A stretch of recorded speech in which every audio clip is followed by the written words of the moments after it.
of this theory is to conserve nature in order to maintain the ecological balance as well as proper management in natural resources so that the nature may not be misutilized and its resources are not wasted, and it presupposes two action plans: conservation of nature and nature management. Conservation of nature. Nature and natural environment have played an important role in Buddha's life.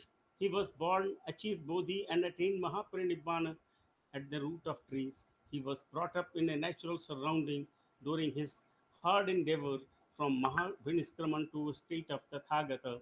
He has spent his life in forest. He gave his first sermon in Deer Park at Sarnath, and his entire outdoor preachings were conducted under the shadow of trees. Buddhist monasteries were constructed in natural surrounding, and when dissensions arose for a short period among monks, he spent his time in the forest with wild animals. He considered forest an ideal place for meditational practices.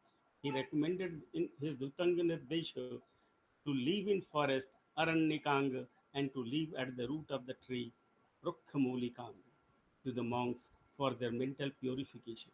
Hence, nature and natural environment are intertwined in the vein and vessel of the Buddha and Buddhism, and that is why the love for nature and conservation are predominantly reflected in the Buddhist way of life. Even now, the Buddhists revere old and large trees, construction of parks, and the preserved groves for the public uses are considered as an auspicious work that features a spiritual merit. The Buddhist communities all over the world has extended popular ritual of Bodhi Puja, which is performed by pouring water to the roots of the Bodhi tree and paying respect to it and other species of the trees. This ritual has helped preserve the trees even in the drought as well as from the human destruction. Surprisingly, with the same end in view, modern environmentalists, in order to counterbalance the deforestation and other evils of urbanization and industrialization, are paying much attention to the to creation of park and conservation of wildlife sanctuaries. But these moments are not getting desirable strength as are not percolating to the common mass because of the spiritual dimension which Buddhism has is totally absent. These movements can be made public movement with the help of the spirit of Buddhism. It is evident from the Buddhist countries Sri Lanka, Thailand, Bhutan, Vietnam. I visit Vietnam off and on, and I have found a lot of trees and love for the natural things there. And not only that, if you happen to visit Ladakh in India, you will find that respect for nature in the public has resulted in preservation of animals, birds, plants, and trees. They are still living with nature in a harmonious way. When I happened to go to the Ho Chi Minh City and Bai Ria in Vietnam, I found not only the trees, there is a Tantra house there, and it is full of vegetation, and it is in a natural climate. The animals and birds are uh, enormous there, and every no one is afraid of that, and each one has, even the male members, even the human beings are in very great connection with that uh, the animals and birds there. So it seems relevant to mention here that the Buddhist theory of nature conservation is cosmocentric in nature. Here, man is neither considered as the master of nature, nor nature is related as a slave or a thing to be exploited for human pleasure and or enjoyment. One does not tend to think for self interest or the interest of the humankind. Rather, it is out of respect and reverence for trees we protect it or conserve it. Though this act is not purely selfless, the philosophy behind this, as said earlier, is to fetch spiritual merits for the future or the sublimated next birth. However, this remote self interest in the long run went underground, and the work of nature conservation was translated into the habit of Buddhist community. Thus, the so-called anthropocentric activity is converted into the ecocentric or nature-centric as the impulses behind such actions now is not the self-interest but the regard and gratitude toward trees or plant. This theme is beautifully expressed in Peitavattu, wherein it is said, we should not even break the branch of a tree that has provided us shelter. In Pali text, the trees are called Vanaspati, which literally mean Lord of the forest. This is also a way to honor the trees and protect them from the human atrocities. Huge trees of sal or fig trees are considered pious and acknowledged as Bodhi tree because previous bodhisattvas have meditated under their shadow. The moral precept that emanates from the Buddhist attitude are positive and cosmocentric in nature. These are loving kindness, karuna, joy, mudita, friendliness, metta, and eco friendliness in the present context, as they have been formed after taking into consideration the well being of nature. Second, the nature management. Normally, man is dependent on nature for his basic needs such as food, clothing, shelter, medicine, and so on. And nature supplies these without any trouble. But when nature is exploited for nourishing the unbridled greed and wasted mercilessly, the eco crisis emerges. In order to prevent this, crisis management of natural resources is needed. This management of nature implies two types of action plan: need based use of the natural resources and frugality. Let us explain both. Today we are living in the age of consumerism, and that's why the use of the need based use of the natural resources is needed. Here, the consumerism has given rise to the energy crisis and pollution problem due to the vast hoarding and methodological destruction of large quantity of natural resources to feed our need and ever evolving wants, that the vast resources of fossil fuel and petroleum, which took millions of years to form, have come to the point of near exhaustion. Within 40 years, American alone has consumed the same quantity of natural resources as has been consumed by the all humanity in previous 400 years. This dynamics behind this consumerism is the human greed, lust, attachment, and short-sightedness, which prompted men to invent new commodities of comfort, varieties of artificial pleasure, and exciting adventure. For this nature is exploited. The jungle of wood are being cut, and the jungle of concrete are appearing in their place, and the surface of the earth is changing very rapidly. Buddha is of the opinion that the environment, that is the world, is the manifestation of the chitta. Chittena niyate loku. Human intention, cravings collectively is the cause of existence and constant renewal of the universe. Our intention or thoughts are dependent upon the mental makeup. If it is polluted with lust, hatred, greed, and delusion, lobh, dosh, moha, akushala chitta, it will translate itself into the external environment as the complexes of the physical life forms and material development based on exploitation of natural resources without moral restraints. And in this internal environment, it appears as complex as wholesome thought, greed, impulses, etc., which delude the mind. We consider ourselves as independent individual, and in order to satisfy our desires and protect ourselves from things we fear, we exploit nature and manufacture such arms and weapons that are dangerous to human life as well as to the ecosystem as a whole. Thus, all things and events of the universe are necessarily conditioned by the mental phenomena. This is central tenets of the Buddhist environmentalism. And due to ignorance and passion, we fail to differentiate between need and greed. With a deluded mind, one enjoys the pleasure of sense-object contact. Delusion associated with greed results in environmental problems as for satisfying one's greed. Natural resources are mercilessly exploited and man suffers. Buddha has repeatedly warned it against it. In Majjhima Nikaya, the man deriving pleasure out of the sense object contact has been compared to a leper who is scratching his wounds and heating over the fire and deriving momentary pleasure thereby, which ultimately worsens his wound and augments his trouble all the more. In the same way, a dog lustily gnaws the fleshless piece of bone and gets ultimately nothing but pain and suffering. Dhammapada categorically says fools do not realize the inherent painfulness of the apparent pleasant object. Apparent pleasant object. Similarly, as the fools enjoy like the honey, madhva mayate balu. Similar is the case in the present environmental problem. Man has exploited nature both for the pleasure and greed to such an extent the environment is polluted with the disastrous consequences. Buddha has, Buddha has repeatedly advised not to nurture greed, as greed is the cause of all evils and sufferings. With the end of greed, all sort of suffering is evaporated. Tanha khayo sab dukham janati.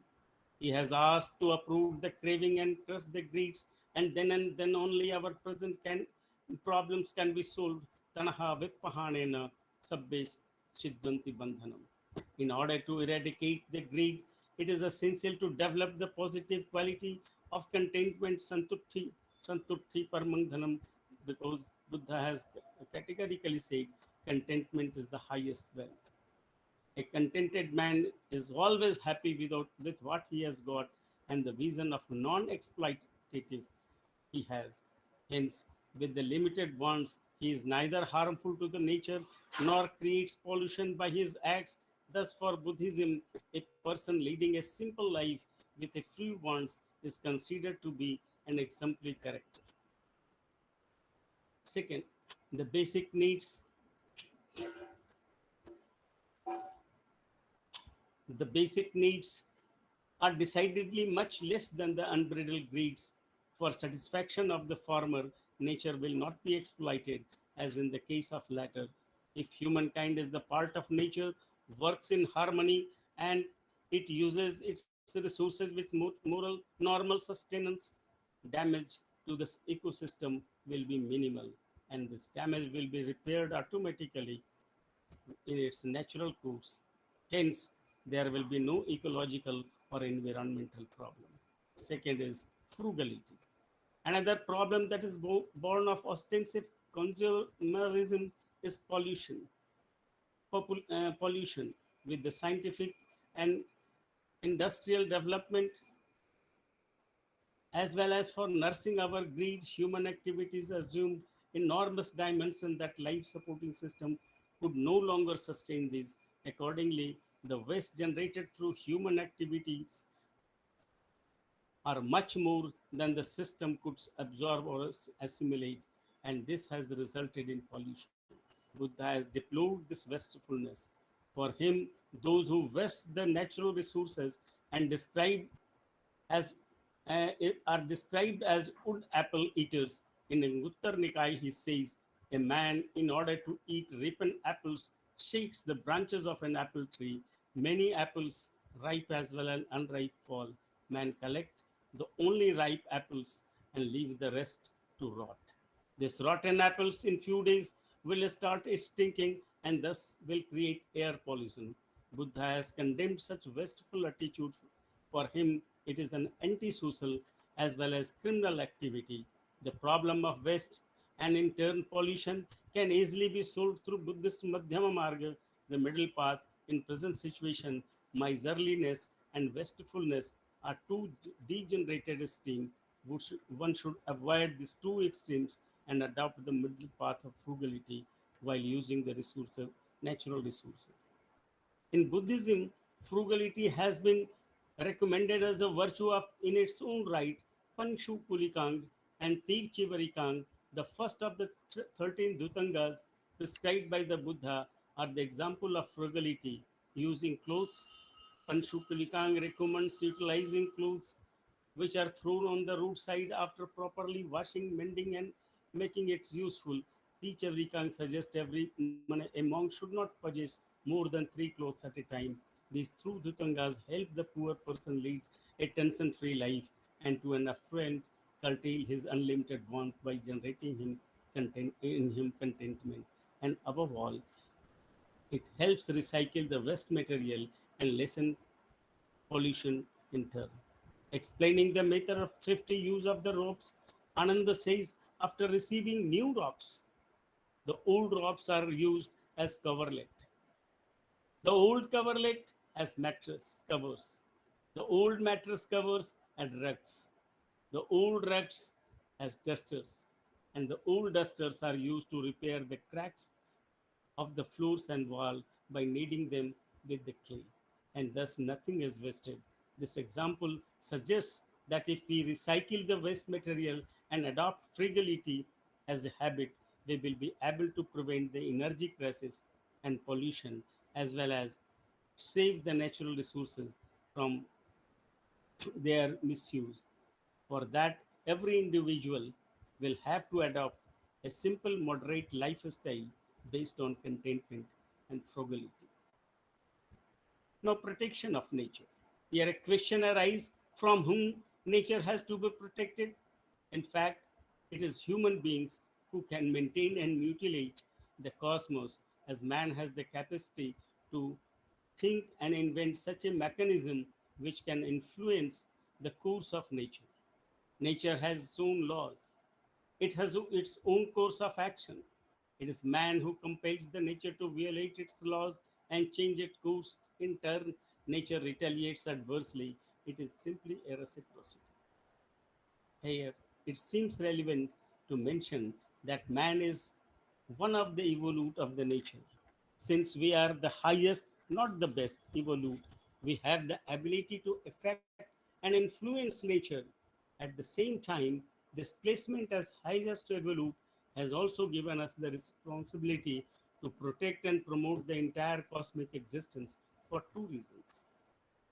If cosmic existence is not maintained, it will also be destroyed. And secondly, we both, cosmos and men, are equally important and both are interdependent. But due to our greed, hatred, delusion, our relation with nature and other beings have also a strain. Here it seems relevant to mention that one, uh, but due to greed and delusion, our relation with nature and other beings have also got a strain. For our enjoyment and greed, we adopt aggressive attitude toward the nature. Buddha has strongly opposed this attitude. He is of the opinion that for wanton destruction or even for need satisfaction, nature should not be spoiled or wasted, as it upsets the vital balance of the nature. This idea has been beautifully expressed in a conversation with Buddha and his disciple Mahamuggalam. When monks could not collect daily foods as charity due to acute famine, when rebel Mahamuggalan said to the Buddha, Lord, alms is very hard to get in Varanjana now. There is a famine and food tickets have been issued. It is not easy to survive even by the strenuous gains. Lord, this under surface of the earth is rich and as sweet as pure honey. It would be good if I turn the earth over, then bhikkhus and monks will be able to eat the humus and water plants live on. Lord, I shall make my one hand as broad as great earth and get the creatures that dependent on the earth's surface to go on to it. I shall turn the earth over, and with the other hand, Buddha says, enough Mogla. Do not suggest of turning the earth over. Creatures will be confounded. This, to my mind, is a warning to the modern scientists who are engaged in inventing new methods to exploit the nature in different artificial ways. Buddha was not in favor of disturbing the natural function of the world and any situation. He is against exploiting it even to feed the basic needs. In order to cultivate non aggressive attitudes, Buddha has propounded a set of ethical code of conducts. They are as follows: Panatipat Vairmani, to abstain from destruction of life; Adinna Dana Vairmani, to abstain from stealing; Kamesu Michachar Vairmani, to abstain from sexual misconduct; Musavada Vairmani, to abstain from telling lies; Sura Majjapu Vairmani, to abstain from taking intoxicating things. This is the Panchashila followed by the Buddhist householder or laypersons. Buddhist monks have to follow stricter precepts. The first, the first precept of is non-injury to life. Buddha has advised it that one should abstain from such activity in which there are the possibility to harm any living creature, even unintentionally. And that is why Buddha made a rule not to travel during rainy season, as worms and insects that come to the surface in wet weather may be injured.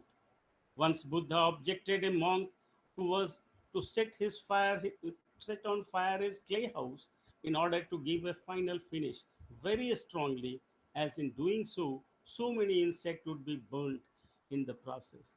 The same concern for non-violence prevented monks and nuns from drinking unstrained water, though it has a sound hygienic habit, but reason behind it is sympathy and compassion, karuna, for all creatures of the universe.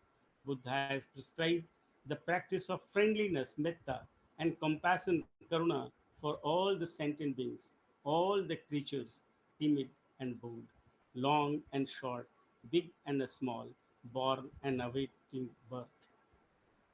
This is a positive aspect of the Buddhist ahimsa, which presupposes cultivation of compassion and sympathy for all the living beings. Buddhist ethics springs out of the love, sympathy, compassion. Buddha has advised that the lay followers, the householders, not to earn their livelihood through wrong and immoral means. For him, for that is why Buddha made rule not immoral means. And that is why he has said, do not sell meats, do not sell arms, do not use money, sell the liquors and things of a smell.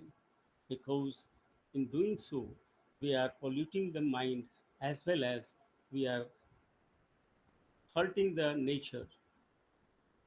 The same concern for non-violence prevents monks for drinking water, uh, though it is and they have to take the strained water because it is a hygienic habit, and as well as it is the practice of metta, friendliness, and compassion for all the creatures. Buddha has beautifully summarized his moral precepts in a simple statement: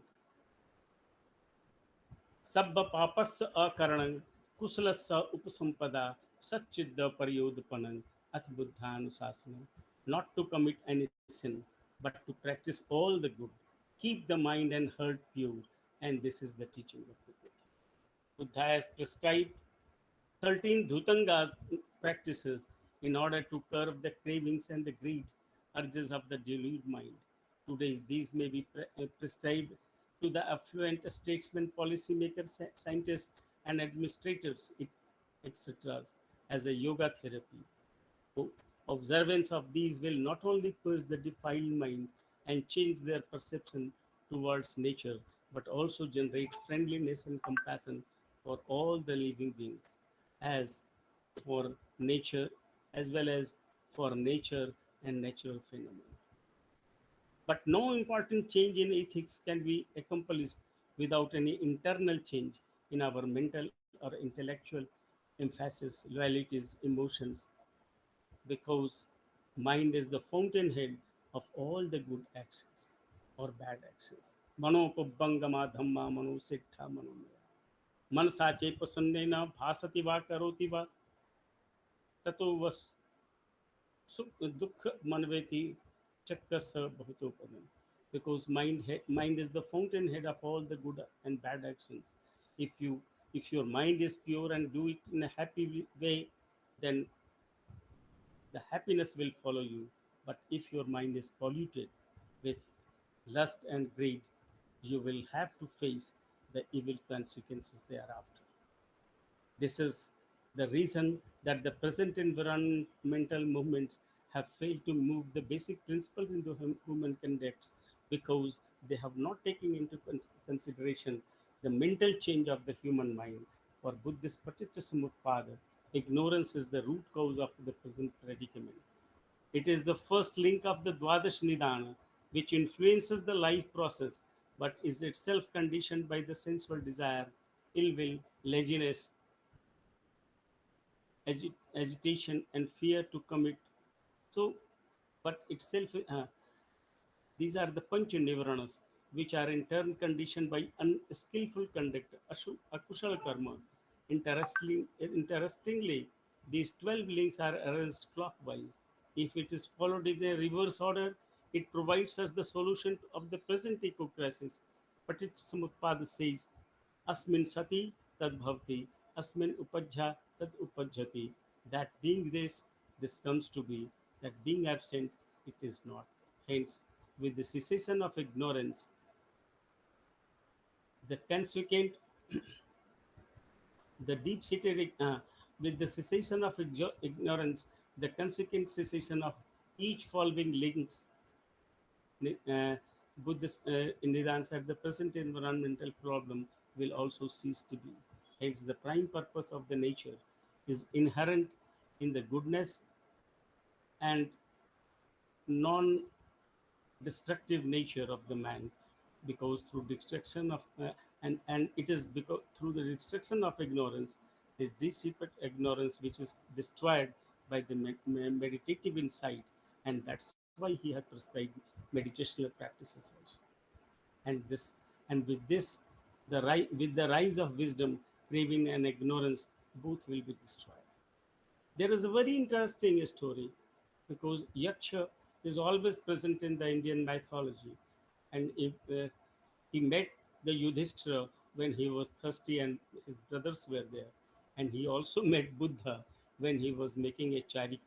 In Sanyukta Nikaya, it has said that the Yaksh comes and asks the Buddha very nice question, which is closely related with the environmental problem, and that is Anto Jata Bahi Jata Jataye Jatita Paja Tang Tang Gotam Puchami Who Ime Vijitaye Jatanti.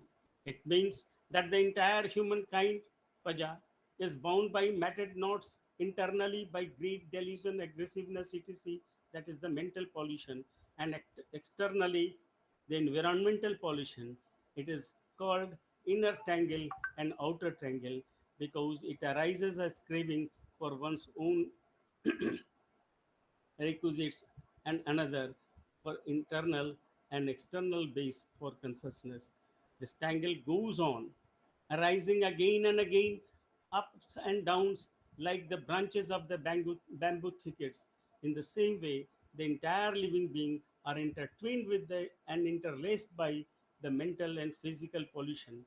O Gautama, a blessed one, who is capable of disentangling this tangle? And in order to solve this problem, Buddha says, Sile patithayo naro sapanyo chittam payancha bhavayam atapi nipako bhikkhu so may visite. It means a wise man who is well established in virtue, developed consciousness and understanding, then O bhikkhu, the person who is ardent and sagacious, will succeed in disentangling this tangle. O Mani Padma, may all sentient beings achieve the happiness and free of worries and environmental problem. May all sentient beings stay safe, blessed, and peaceful. Thank you very much for giving me much of time. So nice of you, sir. Yeah, thanks so much, Professor Srivastava, for your very thought-provoking and very excellent speech on Buddhist environmentalism. It is very clear also, and You have very brilliantly spoken the moral relation between human being and their natural environment with Buddha's reflection. You have at first given the ideals of Buddhist environmentalism like ecological balance, nature management, and nature conservation, etc. And as Buddha brought up in natural surrounding, and he attained nirvana in natural surrounding.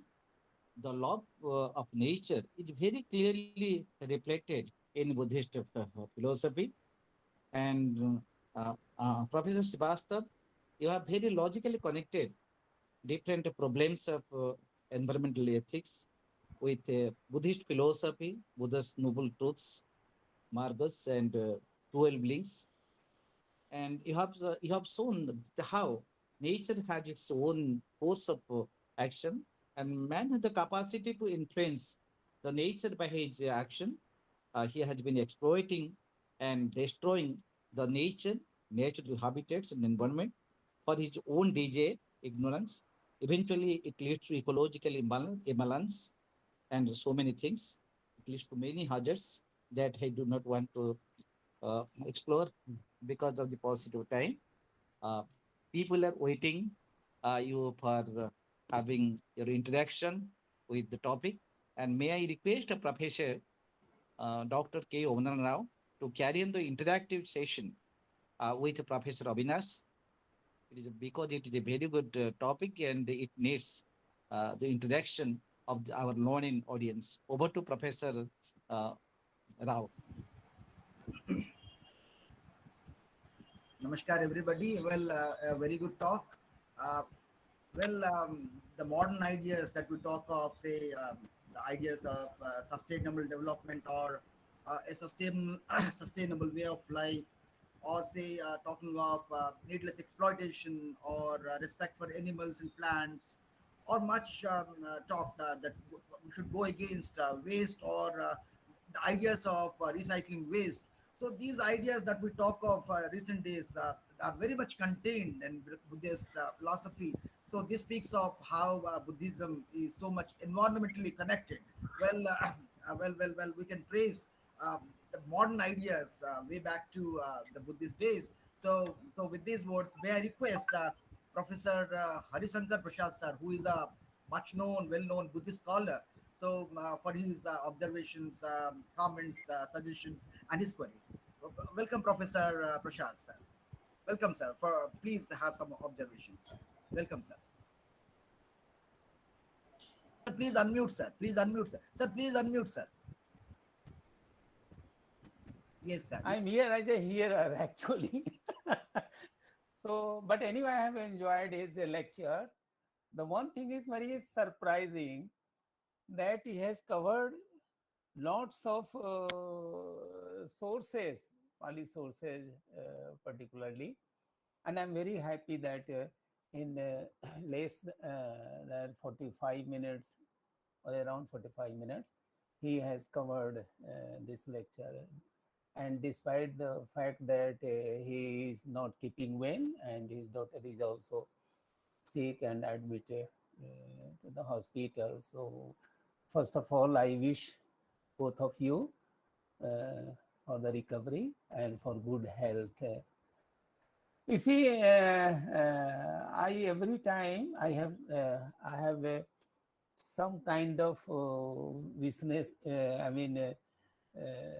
I should say that my principle is to begin at the beginning, and that is very important.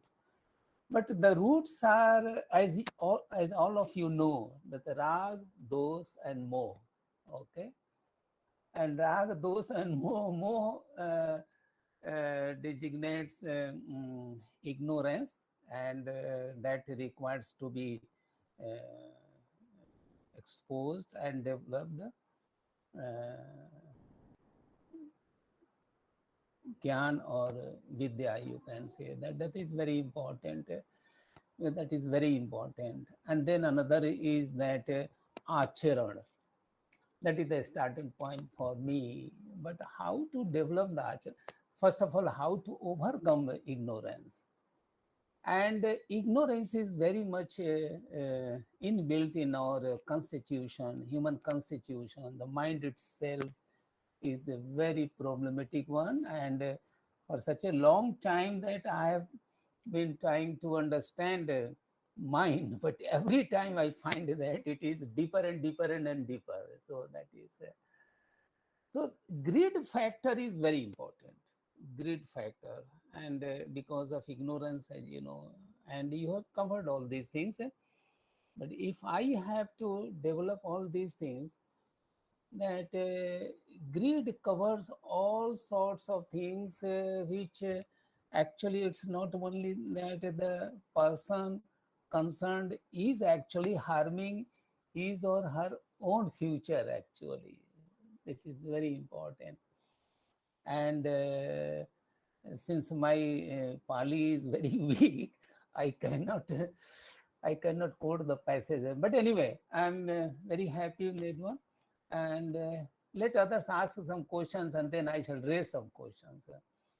So I have lots of things to say, but I think that what he has delivered, that is very important for all of all. Let us focus on his lecture. So a little later, I shall ask some question or make some more comments. Okay, sir. Okay, sir. Thank you so much, sir. Well, Professor Ranjit Ghosh sir is there with us. Welcome, Professor Ghosh sir. Please carry on, sir, with your observations and comments. Please unmute, sir. Dr. Ghosh, please unmute.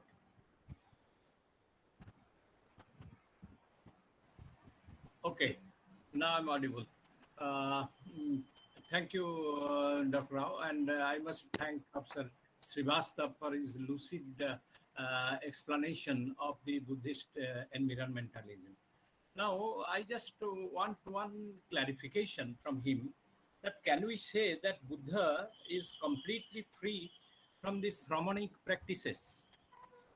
Because you see, living in harmony and accepting heterogeneity, all these things, uh, the Buddhist practices that we find in the environmental, so far as the environmental philosophy is concerned. So, do you think that some type of abstinence is there in the practice of compassion, nonviolence, and karuna? Thank you. This short observation.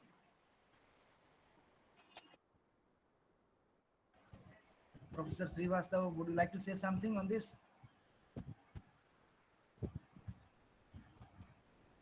Well, yes, Dr. Ghosh, sir, please unmute, sir. If you want to say something. Well, Avinash ji unmute कर लीजिए. I mean, we are not hearing you.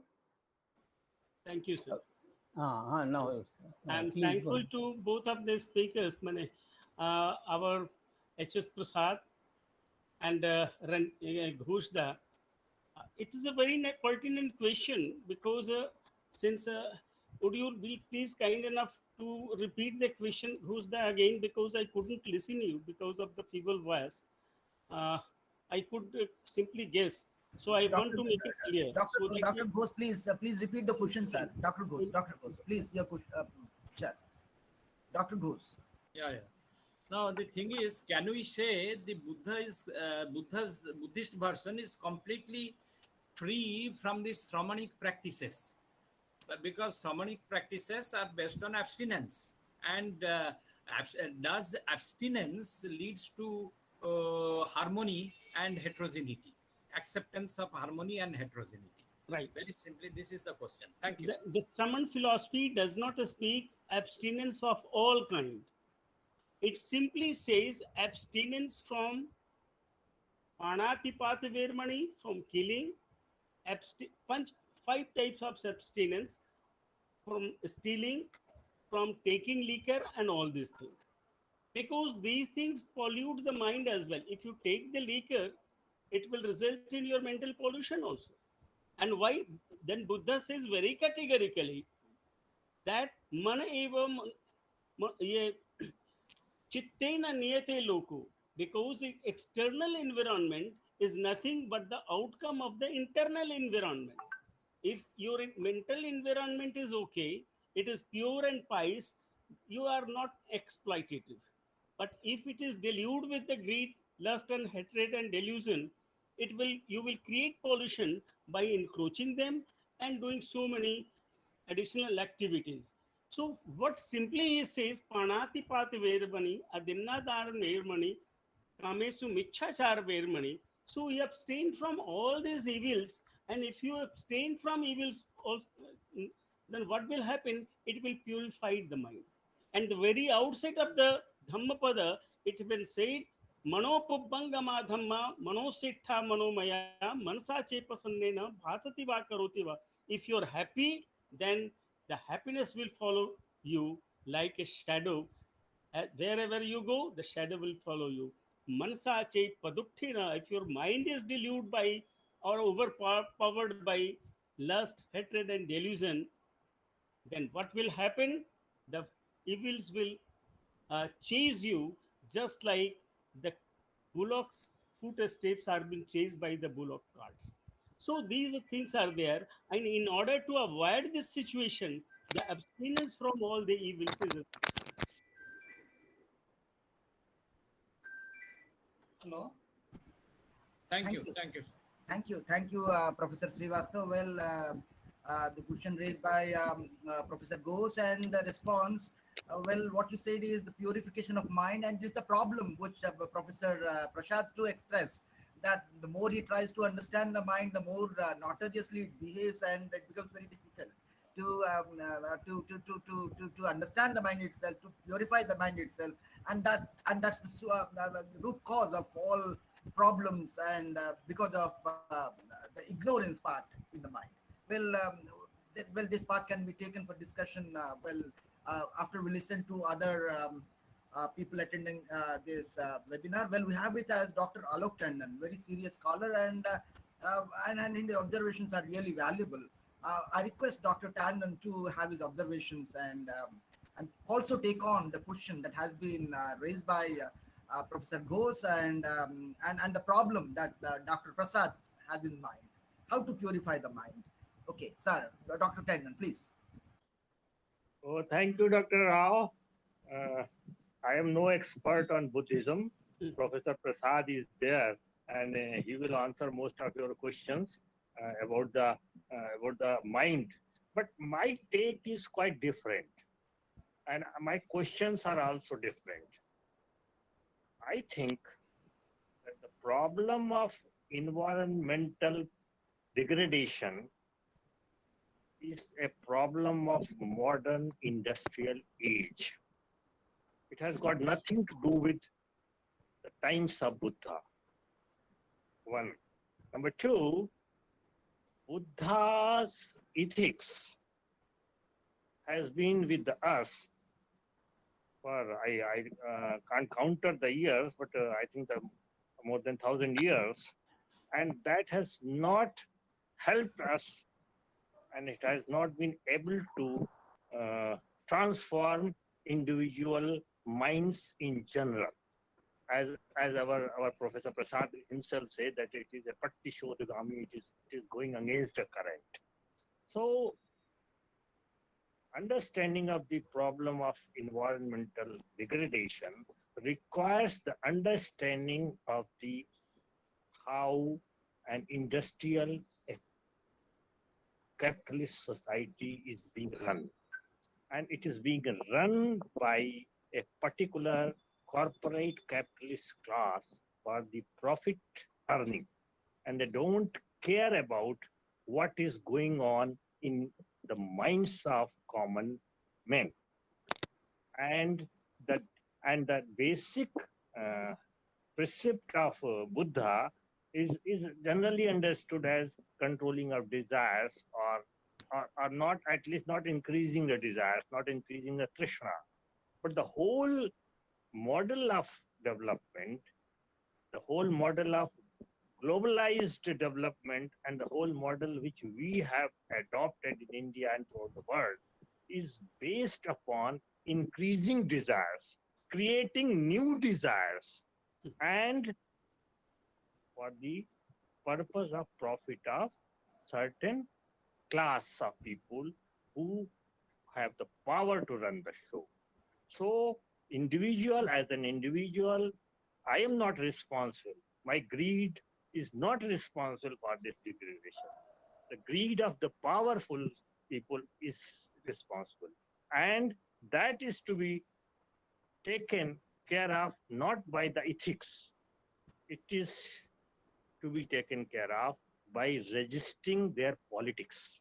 So the issue of environmental ethics has been has gone into the environmental politics, and that's why we see that most of the times in the conventions, Rio de Janeiro and all these places, sometimes America will say, I will not reduce carbon. Sometimes China will say. But the thing is that how to tackle this politically. And for that, we need to develop some sort of resistance movements throughout the world. And as the climate change is so dangerous, and most of the states are still not very much willing to look into it. As we can see, even in UP and Bihar, there is no rains for the last 1 month. So the danger is to be perceived very, very clearly, and that has to be perceived in a very scientific, rational basis. And we should not go back and think that avidya and all this ethical issues will be dealt, and the first mind will be purified, and then only the environment will be purified. So my take is quite different from Professor Srivastava's take, and I think he has done very well. He is a scholar of Buddhism, and he has given a very elaborate, a very detailed, and very logically consistent account of Buddhist ethics. But I think that ethics is no longer applicable in this modern globalized capitalist world. Thank you. Sir, Thank you. am I allowed to Shall I ask add question? one thing? Shall I add one thing in this connection? Now, the thing is, Buddhists are the democratic people. It is believed to be. But you see what the situation in Sri Lanka during this resistance. They are also, they actually try to create certain resistance to the power. In the power game, they are entering, because unless power, because it is said that power is a check to power. So maybe they want to gain some power out of it, but they are definitely entering into some sort of political situations which Professor Tandon is referring. I'm just reminding. Thank you. One must remember, sorry, just to add something, one must remember that in Sri Lanka, as well in Myanmar, these were the governments which adhered to Buddhist principles. But what have they done? Not only to environment, but to their own people. So we have to look into what are the lacunas in there in the application of Buddhism in the modern setup. May I say a few things, if you allow me? Sir, am I allowed Yes, to sir. ask Yes, a sir. question? Sir, Professor Prasad, please. Then we'll go to Astos Angiras. Well, we listen to Prasad sir, then Angiras sir. The basic thing is that I have heard Alok ji is a very good friend of mine, and he has every time he has very sharp questions. But at the same time, when Buddha was there, mind was still there. When Buddha was there, the environment was still there. And at the same time, you try today, my research was focused on the very constitution of the human being, okay? External sensory faculties are there, internal are there, and it's very common, I should say, that you are interacting with the external world, and every external sense is influenced by the external reality. For example, whatever is given to you, so so in this one, that when the passes, I mean, you see the experiences of external world, and the data, you can say, or the feeling you send passes on to the mind, for example, and the mind manages everything.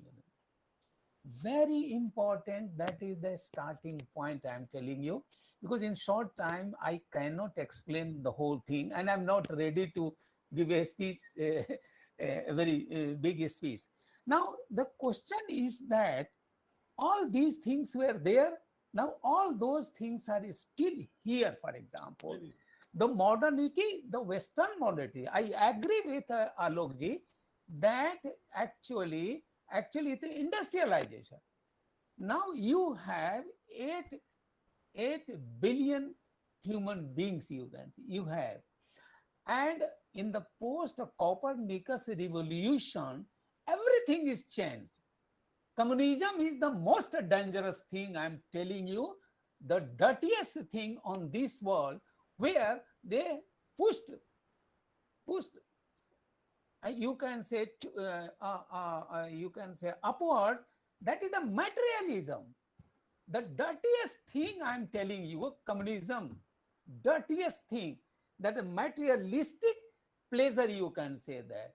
And then India is also influenced by that. If you take, for example, now the question is that Buddha is still relevant, that your senses, your greed for greed, actually. If I need one shirt or one pant, that is my need, actually. But at the same time, suppose I need 2 sets, for example, that is acceptable. But greed, for example, if I have 50 shirts, if I have 50 pants, many houses, lots of money, and what not, for example, you see, and you are not going to use all those things. For example, there is a business factor. For example, China is the greatest enemy of this world, the production, and it is exploiting the entire nature, for example, the way it is managing. And you will find that everywhere you have too much and too fast, for example. If you go inside the mind, for example, that to try to understand actually this kind of production, if you have production and a business policy is that create the greed in the clients, for example, and then there is a demand. When there is a demand, there is a more production. If there is a more production, then more exploitation of the nature actually. And then the water is, I'm not saying that China is the only one. China is also actually coming from the West, European, for example, you can say. 1 or 2 minutes, Nilmani. Now, if you analyze that, who is responsible for that? Because Europe did not take care of the humanity, which is the common humanity, for example, the nature itself, for example. Deforestation, for example, is deforestation for what? For the good chairs, or you can say the woodwork, and what not, you can say that. Likewise, so production, you see the starting point. The first thing, humanity is kicked out, and because of that, air is polluted, water is polluted, sky is polluted, and the whole entire earth is polluted, for example, and being low. And the business matter, capitalist. Now the China is capitalist, or Europe is capitalist, or even India, for example, is under stress to maintain, to compete with the other things. For example, you cannot go back, and this is not easy, for example, that. But the question is that the last point is that how to overcome. And there is a research that throughout the world, 3/4 कितना है 2/3 water perhaps, or 3/4. Exactly, I don't know water. In the water, in the rivers, or in the oceans, polythenes, for example, they are floating. And the sun rays, for example, it used to be actually be supposed to be absorbed by the water, for example. But so far the polythene which are floating on the surface of the water, the rays, is sun rays or sun power is reflected and it enters into the environment, for example. ये बर्बाद कर रहे हैं. सबसे बड़ा आज जो है खतरनाक जो है चाइना है. China है the dirtiest policy of materialism and capitalism. The combination of the two, for example, every country has been destroyed because of everything, the production and the supply and there's lots of material, and then they are fighting against each other. I'm not saying that India is not affected by that. India is not following. This is the complaint. Our task is that the question is how, what are the issues, what are the impacts, how to justify that Buddhist ethics is dependent on, rooted in the ignorance, elimination of ignorance and the knowledge, and then acharan is very much, that is the starting point, and that's why dukh and dukh nirodh still is it. इसलिए पानी है, आप खरीद कर बेचिए, पानी पीजिए. हवा जो है वो लेकर के बेचिए. आप देखना आता हूँ पेड़ पौधा है, अब उसमें आप क्या कर सकते हैं. So इसलिए this is a very important topic which boomerangs on us actually, and that's why knowledge is very much, the realization is very important. ठीक है, thank you very much. It's very exciting topic, and sorry that I took so much time. Thank you, Professor. Forgive me, Rao sir, please forgive me for. No, sir, your ideas are so relevant and so very much relevant, because the biggest problem today is the people, the modern people, see the world as a market. You see, people in the United States see India as a big market. You see, the civilized, the entire body, okay, the geographical unit has been named as a market. So the world is now treated as a market. So the ideas of consumerism, materialism has so much entered our mindset that we have forgotten this world as a body of plants, animals that have to live harmoniously, and we have forgotten that. Now we see we have translated this world as a market.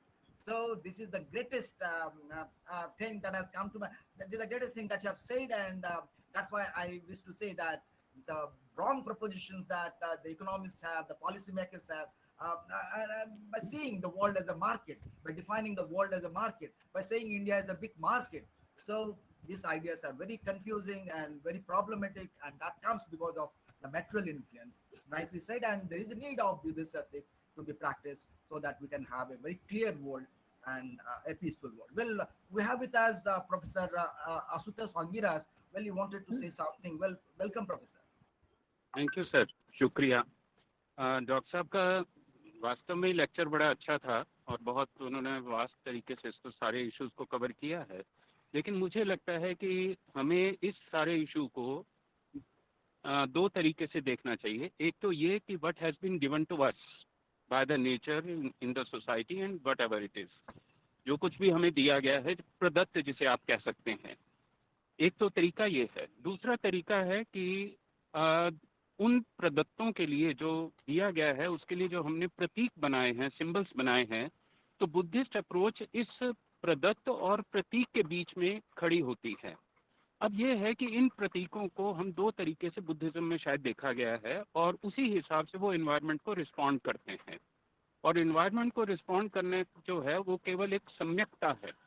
अष्टांग मार्ग के माध्यम से, अष्टांग मार्ग की जो सम्यकता है, अगर उस कॉन्सेप्ट को लेकर के एनवायरनमेंट को अप्रोच करेंगे तो ये जितनी मार्केट फोर्सेस और जिनके लिए हम इतना कह रहे हैं वो कोई कहीं खड़ी नहीं होती.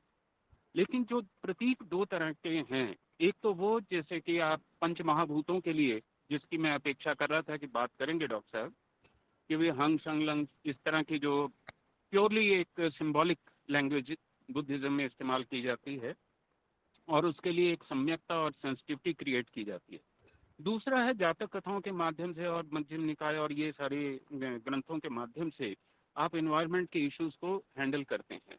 लेकिन कुल मिलाकर के अगर आप सम्यकता के मार्ग से अप्रोच करेंगे तो मुझे लगता है वो ज़्यादा पॉजिटिव जो है वो कंट्रीब्यूशन हो सकता है।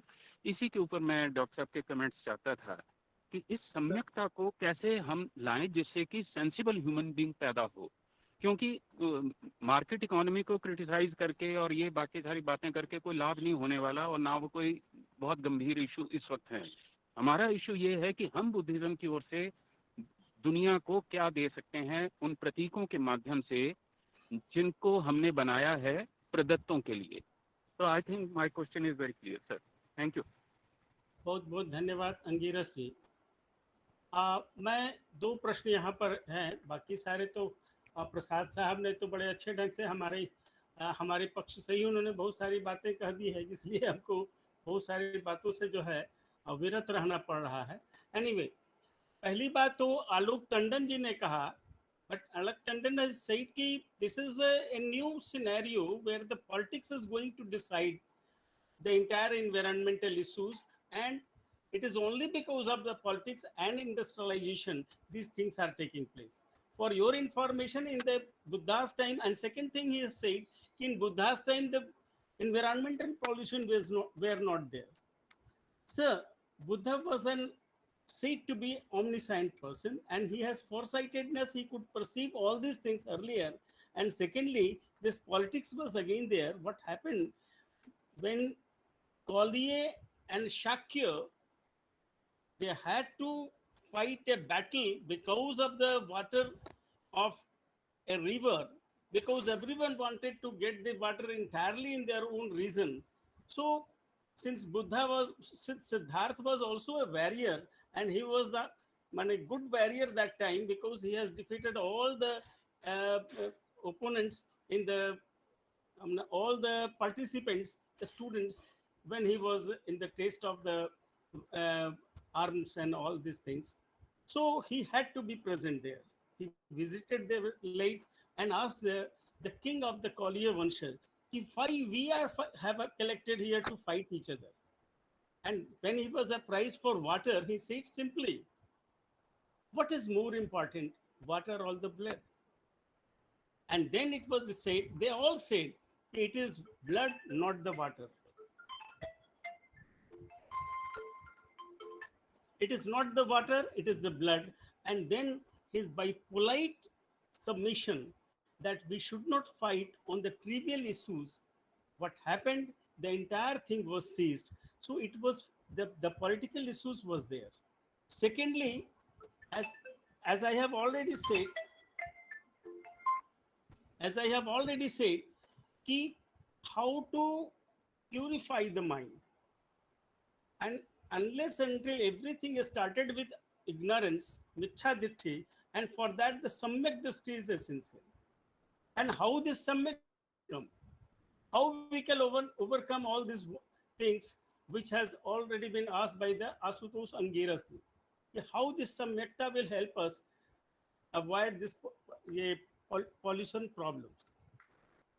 Buddha has addressed three things. First,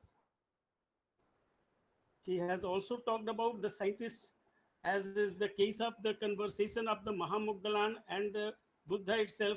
Do not disturb the nature, because Mughal was in mood to turn the earth upside down and get all the rich resources from there. Buddha said, even for wants, even for your needs, you should not adopt that. It is a warning to the modern scientists. Do not disturb the nature. Secondly, when the Samyakta is concerned, Buddha has very categorically said, it is because of ignorance everything is taking place. And the Samyak Drishti can evolve through meditational practice, and for that you will have to first undergo the ethical practices. He says, Sile patritthayo naro sapayo, chittang payancha bhavayan, atapi nipko bhikkhu, so ime vegetatum. So you have the ethical precepts from the birth itself. And with those ethical precepts, you move in because you have prajna also, because it is pajanati, sajanati, and vijanati. So so what happens? You have minor prajna, you have less ethical precepts, and if you go doing all these things by after samatha and vipassana, you will be able to understand the things in a proper way, and that will provide you the uh, samyak drishti, and this samyak drishti will help you uproot all these misconceptions about our lust, hatred, and delusion. And finally, he has also said in uh, in a sutta, just I'm forgetting the name, how to manage the resources, because we cannot take back or roll back the entire industrial development and come to the stage of the Buddhist age. He has strictly said, if at all you have the business, if at all you are having money to develop your desire, money, if your desires are developed and development is taking place, you will have to utilize in such a way that the entire profit, for industrialist I am saying, entire profit should be distributed in four parts. Two parts for your maintenance and the family maintenance and the maintenance of the, and one part has to save for the nature, because when any sort of disaster comes, this part will help you in crisis management. And finally, he says one must use this nature like a honeybee. Honeybee collects nectar from the flower but does not pollute, mutilate, and disturbs its beauty. In the same way, if our needs are being uh, taken into consideration, the nature is capable enough to meet your needs, but it is not capable enough to meet your greeds.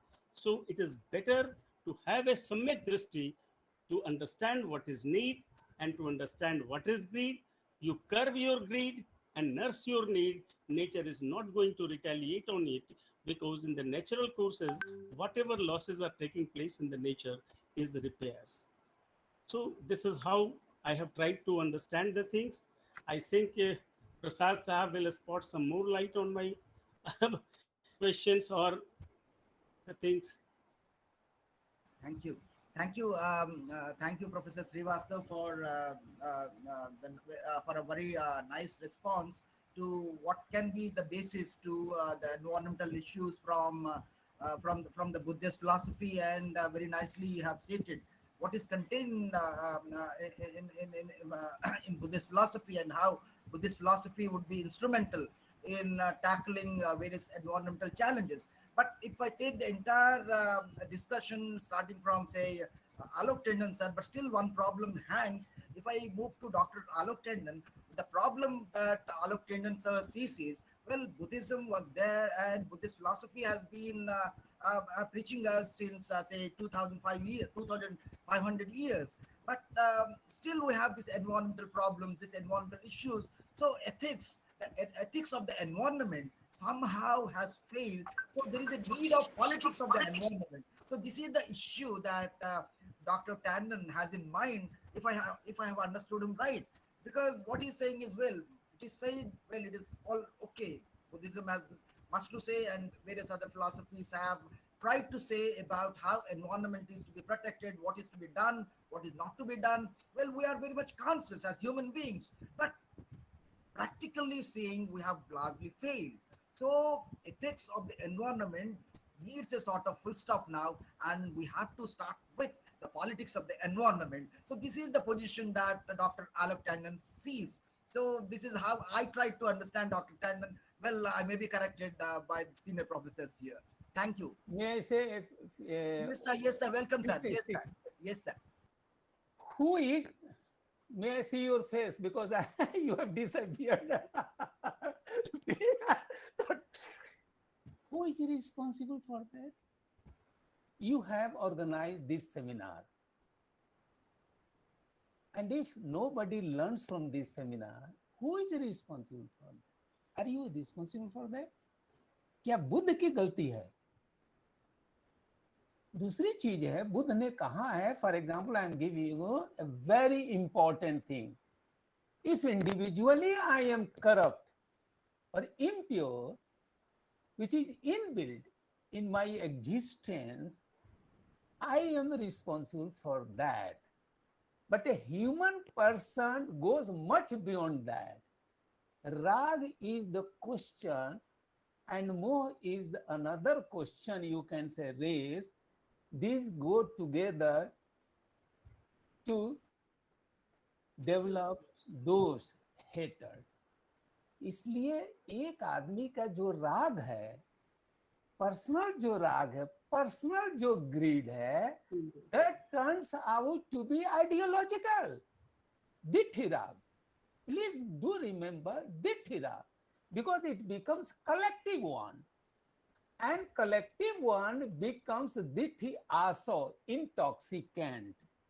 You can manage one person, but you can't merge the ideology of communism or capitalism or any other ism, for example, collectively. सारा पैसा जो जा रहा है वार पर जा रहा है, war, arms, ammunitions and what not, सारी कमाई जो है चाइना की या अमेरिका की या यूरोप की, अब तो इंडिया को भी करना है सेविंग करने के लिए, because the entire money earned from the exploitation of the nature, and that is going, the whole world is going to be destroyed. They are destroying, self-destruction of course, that is very much there. इस दिठी आसो जो intoxicant हो जाता है, अब तभी तो politics आती है। कौन पॉलिटिक्स नहीं खेलता है? प्रसाद नहीं खेलता है, अविनाश नहीं खेलते हैं, आलोक टंडन जी तो बहुत ही बढ़िया थिंकर हैं, वो तो पॉलिटिक्स की ऐसी जो है समझ रखते हैं, और वो सारी चीजें कौन नहीं होता है। आज दुनिया कितना है, धर्म के नाम पर देख लीजिए क्या होता है, या आपको इसमें मैटेरियलिज्म का सबसे बड़ा हाथ है, वो यूरोप का है, आई एग्री, इंडस्ट्रियलाइजेशन, और वहीं से कम्युनिज्म पैदा हुआ है जो मैटेरियलिज्म को पैदा किया, इतना एक्सट्रीम काइंड को लिया है, और ये आइडियोलॉजी लड़कर ग्रुपिंग होके, इसलिए दिठी जो राग है वो जो दिठी राग हो जाता है और दिठी आसो हो जाता है। And I don't think that there is any चित्त शुद्धि, पॉसिबिलिटी ऑफ चित्त शुद्धि। Anyway, we must give the message to the hearer, to the world, that this is the only option to come out of the destruction of the entire cosmic world. Otherwise, चलो मरेंगे, सभी मरेंगे, कौन नहीं मरेगा, आप देख लीजिए। इसलिए किसी की आइडियोलॉजी पॉलिटिक्स वो अननेचुरली आती है, कैसे आती है और क्या करते हैं पॉलिटिक्स का, पॉजिटिव भी एस्पेक्ट है और निगेटिव भी एस्पेक्ट है। It is a negative is more, for example. Anyway, I stop here. This is my final. Thank you, Professor Prasad sir. Thank you so much. Well, your response now, well, it could answer 3 questions that have been raised by our regular participants, Ravani Mishra madam. Well, you have answered to her questions. Thank you so much. Well, we have with us senior professors. Anybody who wishes to raise some questions or they are having some observations, they are welcome. They can unmute and have their questions. I'll wait for half a minute. Well, we have with us Professor Pramod sir. Well, D. Pramod sir. Well, welcome sir. Namaskar. Welcome sir. Namaskar sir. Namaskar sir. I'm learning a lot of things from the great professors sir. Suggestion, and not a suggestion also, because things are going behind our control. The way Avinash sir said, Dr. H.S. Prasad says that. I'll say that India is a source of spirituality, resource center in the world actually. A lot of devatas, incarnation, Lord Rama, Lord Krishna, Buddha created, take a birth on this land actually. But still, we are making a mistake. The violence is against us actually. And we preach non-violence, but are we following actually? Where is the problem? Is the problem with education or a political issues? I'm writing a paper on this one, veganism, and I write a lot of collector material. It shows that only 33% of the people in India are vegetarian. 67% in India is completely non-vegetarian. And if you go to only this is a peak in India, that's rest of countries all 5%, 2% vegetarian people. If we go on killing the so many animals, per day we are killing 350 billion animals. If that continues, where the world go? What will happen to us? If we philosophers are sometimes, of course, we are small people, we're educators, academicians, only we can say suggestions. But where is the problem actually? Are we unable to communicate the political leaders? Are we are making ourselves mistake? Where something, some source has to come somewhere. Otherwise, whole world is going to suffer, sir. And politicals, we only academicians must responsible to come forward to give a lecture and everything, what are the politicians. And I'll say another word also. We, those who are born from 1940 se leke, those are 50 tak, they are they are quite fortunate, sir. Previously, our parents and ancestors, facilities were not there. They're finding a lot of difficulties and everything. They come up. And future generation was going to face it. If it continues, where the world go? Answers already, H.S. Prasad said openly. And Europe has a problem. China has a problem. And we are basically, we can take a lead. Can't we take a lead? One person has come by the grace of God. Yes, Incon is trying, but people are opposing it. If it continues, our children are going to suffer anything, sir. This sometimes I feel bad. Sometimes what we can do it. We can only have the pen and paper, we can write it. And our articles must come up actually. This is the very good platform sir has created, and somebody should come up and we should educate the people and students somewhere, sir. This is my just observation from the great lecture Dr. Avinash sir has given. And Buddhism is there. Buddhism developed with us, but we could not transform it properly. What H.S. Prasad says. But where is the problem? If we don't convert it, sir, no other country in the world can do it. People are looking at India. India is only source of country, source of what we call Devata, spirituality is here. If we don't do it, nobody can do it. This is what I wanted to say, sir. Thank you, Dr. Pramod. Well, we have with us Prabhash Kumar. He wants to say something. Well, welcome, sir. Well, sir. Hello. Yes, Hello. sir. Audible, sir. Carry on, sir. Audible. Thanks, Carry on, sir. Nice lecture, sir. Professor Avinash Srivastava is my very senior colleague. Sir, I have some query. We have 18% populations of the world, 2.5% waters, and 4.5% of lands. Sustainable development in India has been weak. आपने sir एक चीज कहा कि सम्यक दृष्टि के माध्यम से हम सब कुछ कर सकते हैं, तो बुद्ध का तो यही जन्म हुआ सर, तो हमारे देश में तो सम्यक दृष्टि की आवश्यकता बहुत ज्यादा है, फिर भी ये जो सस्टेनेबल डेवलपमेंट का प्रॉब्लम है इसको हम कैसे सॉल्व करेंगे सर बुद्ध के माध्यम से? मैंने आरंभ में ही कहा था कि environmental problems are basically a social problem. It starts with a man as a cause and ends on the man as a victim. तो ये कार्य हमसे ही आरंभ होता है और हम पर ही आकर समाप्त हो जाता है. This is the basic reason that we are facing all the problems. Now प्रत्यक्ष समुत्पाद अगर हम देखते हैं तो वहां पर भी कौज और इफेक्ट की बात हम पाते हैं. अस्मिन् सति तद भवति, अस्मिन् उपज्जा तद उपज्जति, अस्मिन् निरोधा तद निरुज्यति. तो अगर ये होता है तो ये होगा, अगर इसका उत्पाद होता है तो दूसरी चीजों का भी उत्पाद होगा, और अगर हम उसे अंत कर देते हैं तो उसका भी अंत होगा. और ये जब हमारे मस्तिष्क में प्रविष्ट हो जाता है, then what will happen? We will start seizing the encroaching activities that is going to disturb the ecological imbalance. Because man is the highest evolute, but at the same time he must know that he is also a member of the biotic community. They are not separated from us. They are with us, whether it is a plant, whether it is an animal, whether it is any sort of creature, they are all are the biotic community, living and non-living. So if we have empathy for all, because if you encroach your boundaries, what will happen? Other will be tormented. So it is on us that for lust, hatred, and delusion, or for our personal interest, we should not encroach in the area of others. We should not hurt others. और ये तब कब होगा? We should have sympathy, but above all, we must have empathy. बड़ी अच्छी बात कही है बुद्ध ने धम्मपद में. Why we become agitated and kill others and hurt others, or how to curb it?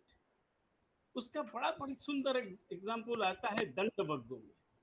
दंडवग्गो कहता है सब्बे तसंति दंडस्य सब्बे भायन्ति मच्छुनो अत्तानं उपमंकत्वा न हनेय न घाते. All tremble punishment, all fear death, considering others as myself. If we start doing the work, neither I will hurt the nature, the animal, or the human being.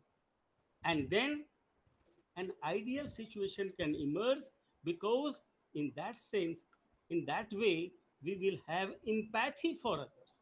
Because before doing anything, we will like to consider and we will like to place ourselves at his place, and then I start thinking what to do and what not to do. So sympathy and empathy both are essential to develop the loving kindness for the nature, for the natural communities, for the biotic or abiotic. And unless and until this feeling emerges, we cannot be have eco-friendly relationship. Thank you, Professor Srivastav. I don't. If anybody is interested to make a suggestion, or if he has any sort of, Prasad sir wants to say something. I have lots of things to hear and say actually, but I appreciate Professor Rao that you are managing the whole program very well, very well. I appreciate. I have lots of things. Of course, I have. You try to understand, evaluate today's situation. I don't know the data. If 6,000, suppose for example, maybe more than that, their Western world has already destroyed and destroyed. All of them are selling the arms, for example. If $6,000 billion they are earning, now India has become very defensive because the Indian culture is Sanatan. बहुत से लोग मजाक उड़ाते हैं, सनातन क्या हो गया. मेरी स्टडी है, उसमें सिंपल सा चीज है. The entire Indian philosophical, cultural, civilization system is based on the वैश्विक दृष्टि, विश्व. ये वर्ड यूज करता है, जो यूज करता है वो जानता भी नहीं है क्या मतलब होता है. इसलिए एक लंबा एक चीज है कि अगर हम ये कहें कि you are a common man, ordinary man, but at the same time you are also a cosmic man. How are you cosmic man?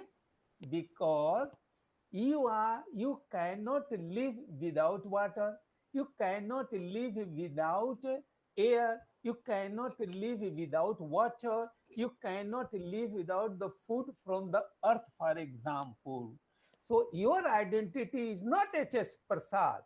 Your identity is that you are a cosmic man. You cannot survive because you are surviving, and all the elements are nature's elements, for example. Whether it is Buddhism, whether the Upanishad or Vedas Upanishad or any other school, for example, all Indian systems, for example, and I very you can say with responsibility I am saying that this is Aryan actually. अरे बहुत से लोग मजाक उड़ते हैं, Hinduism क्या है, Muslim क्या है. I am not bothering about that. If you are not protecting the विश्व, एंड इसलिए हमारी आइडेंटिटी जो है एक्चुअली है या तो बुद्धत्व की है, आप उसको किसी रूप में ब्राह्मण कह दें या किसी को आत्मन कह दें, और आप विश्विक जो पुरुष को अर्थ देने की बात है, आप वो हैं, आप प्रकृति हैं. आप इसको जो आपने हवा खराब कर दी, आपने आसमान खराब कर दिया, आपने हवा पानी खराब कर दिया, आपने सारी पृथ्वी को चौपट कर दिया, समुद्र को कर दिया, तो आपको इस बिजनेसमैन को, इस मॉडर्निटी को, इस कम्युनिस्ट को, इंडस्ट्रियलिस्ट को कहिए, वो पैसा कमाने के लिए अब आपको मिनरल का पानी देते हैं, आपको ऑक्सीजन के लिए देते हैं, आपको सारा चीज देते हैं। अब इसको वापस कैसे करें? इंडिया बहुत अंडर स्ट्रेस है कि इसको रिकवर करने के लिए, चाइना अटैक करने के लिए हमेशा तैयार है, सारे संसार में कर रहा है, अमेरिका सारे संसार में कर रहा है, ये दोनों है, रसिया और यूक्रेन कर रहे हैं, एक बार डिफरेंस हुई उसको बर्बाद करने के लिए कर रहे हैं।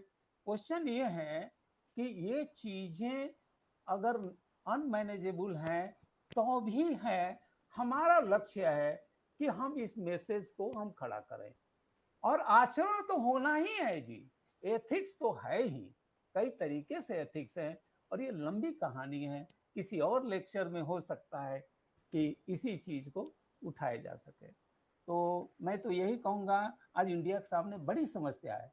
अगर आलोक जी से, अविनाश जी से हम कहें कि आप चाहे जिस आइडियोलॉजी के हों, जिस आइडियोलॉजी के हों, क्या गर्दन काटेंगे या लिंचिंग करेंगे?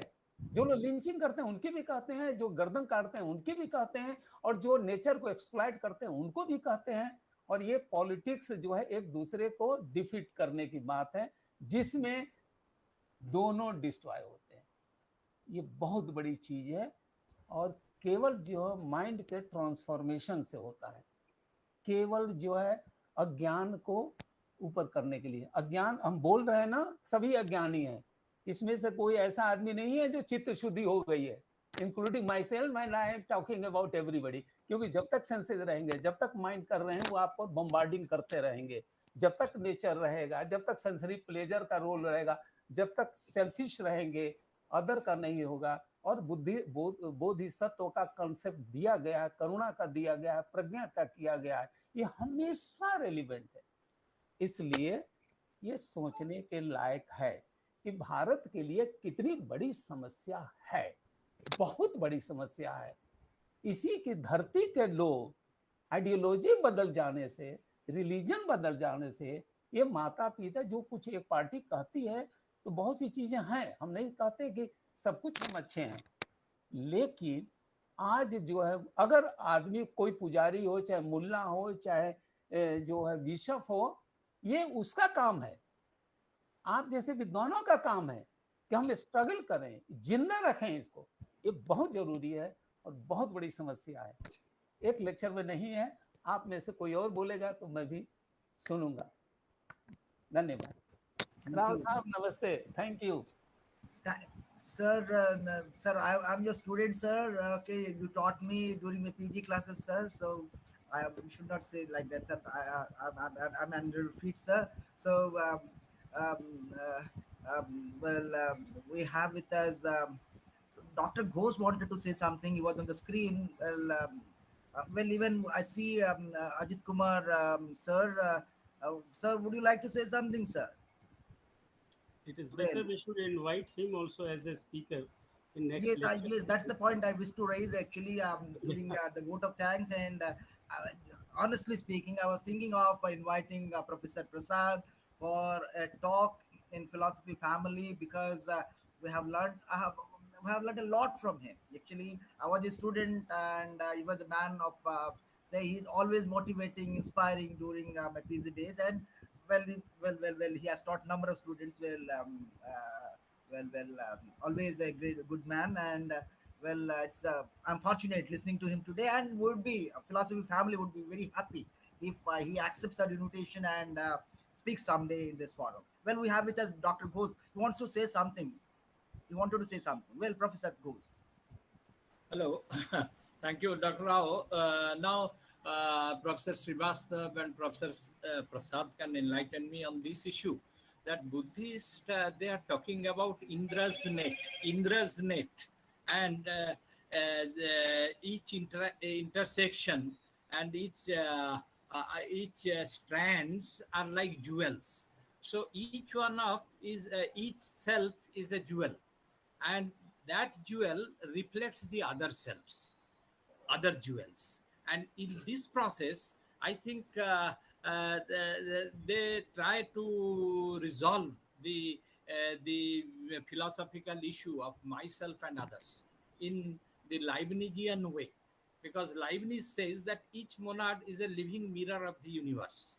That means I am a living mirror of the entire universe. If this understanding can come to us, then all these Buddhist concepts, sustainability, compassion, everything, the entire ideology of cosmocentrism will come to the fore. So, how do you react to this? Thank you. कौन बोलेगा? अविनाश जी? नहीं, बोलिए sir. नहीं, आप बोल दीजिए। बहुत बढ़िया प्रश्न है। प्रश्न अच्छा, आप बोल लीजिए, आपका अधिकार है। आप बोल लीजिए, उसके बाद मैं बोल दूंगा। नहीं, देखिए, basically he was addressing you. Ghosh साहब, बहुत बढ़िया लेक्चर है, ऐसी क्वेश्चन है, आपके डाउट है, आप ऐसे कर दीजिए। आप जो है, थोड़ा हिंदी में मुंह से निकल जाता है, एनीवे, बट बोलिए। आप जो है, एक शब्द है, कोई शब्द ले लीजिए, उसके कई अर्थ निकलते हैं, ठीक है, कई अर्थ निकलते हैं। आपके ऊपर डिपेंड करता है कि अर्थ क्या है। मान लीजिए हम अर्थ निकालना चाहते हैं, हम तो सोल तो देखा ही नहीं, हमने तो देखा नहीं, मर जाते हैं, गल जाते हैं, जल कर रह जाएंगे, तो आत्मा है कहाँ? ऐसे मटेरियलिज्म के अर्थ से किस तरह का आचरण पैदा होगा, जरा बता दीजिए। आप जल ही जाता है सब कुछ, आप अर्थ क्या पैदा करते हैं? आप में देखिए ना, आपके अंदर क्या नहीं है। आपके अंदर जो है, आपको शील है, समाधि है, प्रज्ञा है, सब तो करते हैं करके हमारी जिंदगी बचाई जाती है, उसमें प्राणी है। और बुद्ध जो है, चाहे बुद्ध के हो चाहे किसी और के हो, आर्यन सभ्यता मानी जाती है कि जिसमें आपको है। तो अर्थ अगर पैदा किए कि हम जो हैं मॉडर्निटी के हिसाब से हम जो हैं सोल नहीं जानते, वहां भी स्ट्रगल हो रहा है। अगर आपने मैटर ही तक रख दिया कि आगे हमारा भविष्य नहीं है, अरे भाई, अगर उसका अर्थ ये लगे कि आप में ये बुद्धत्व है, बुद्ध ने ये नहीं कहा कि बुद्धत्व है, कि इसमें इंटेलिजेंस नहीं है। इसमें देख लीजिए, चाहे अविनाश जी में, चाहे हमारे में, चाहे घोष जी के, चाहे मोहराना जी के, चाहे राज है के, हमारे आलोक भाई के, ये है नहीं है। ये करते, ये लोग जो हैं, हम सभी जो है समझते हैं, लेकिन एक ही जगह चिपक गए ना कि नहीं जी, आप विश्व के एलिमेंट से बने हुए हैं और उसमें आपकी जो है सेंसिएंट बीइंग का कैरेक्टरिस्टिक है। अब आपको इंद्रियां दी गई हैं, आप कैसे यूज करेंगे तो आपकी है, ऑटोनॉमी है, तकार है आपकी। और दूसरी चीज के बुद्ध ने यही कहा कि हम जो हैं, बहुत से लोग आए कि हम जो हैं, हम मोक्षदाता नहीं हैं, हम तो मार्गदाता हैं।